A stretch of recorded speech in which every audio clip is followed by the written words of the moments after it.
Okay, in this segment of our program, we're going to be covering the fundamentals of round brilliant cut diamonds with regards to cut. And we're going to be looking at the facet structure of a round brilliant cut. We're going to cover some of the basics on symmetry grading, polish grading, proportion factors, and how they impact light performance in a diamond. So this section of the tutorial will really really get your feet wet on certain characteristics you'll want to look for in the cut of a round brilliant cut diamond and why we deem it as the most important element when it comes to purchasing a diamond. Okay, so let's get started at the very beginning. All right, the graphic that pops up on your screen here right now is showing the basic parts of a round brilliant cut diamond. So right now we're going to focus on the parts and facets of a diamond. Every diamond has a number of flat polished surfaces on both the top and bottom of the stone, which you see outlined in the graphic beside me here. Okay, each flat polished surface is called a facet.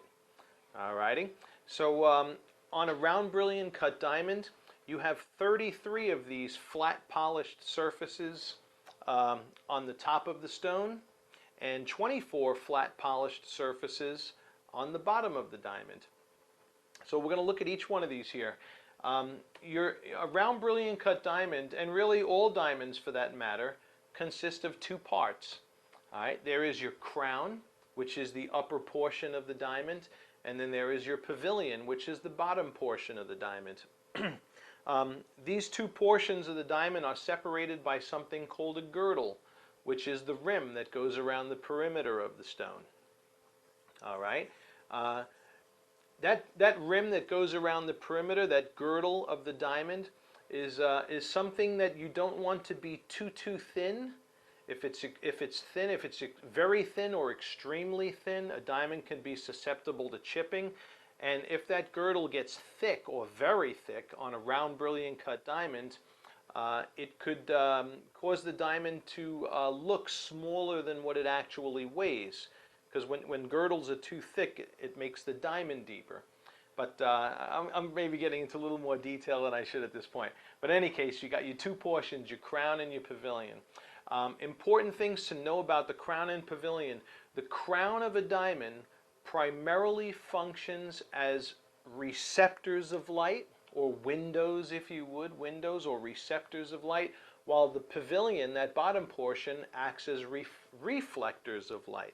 So you have receptors and reflectors. All right.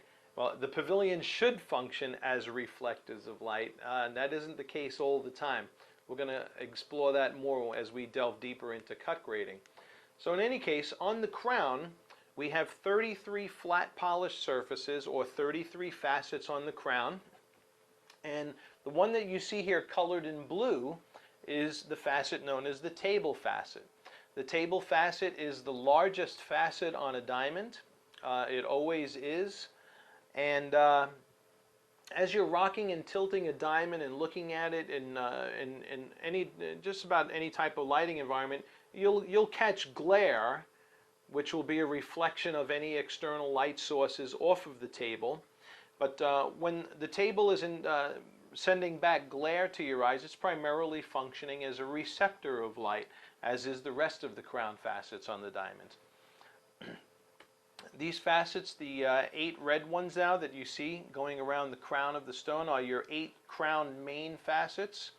It's where primary measurements are taken on the crown of the diamond. These facets are also known as kite facets because they are kite-shaped in appearance.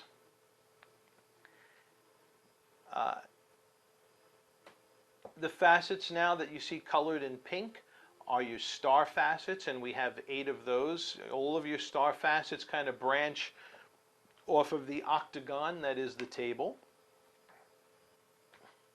And then lastly, you have 16 upper half facets colored in the teal blue there that you see.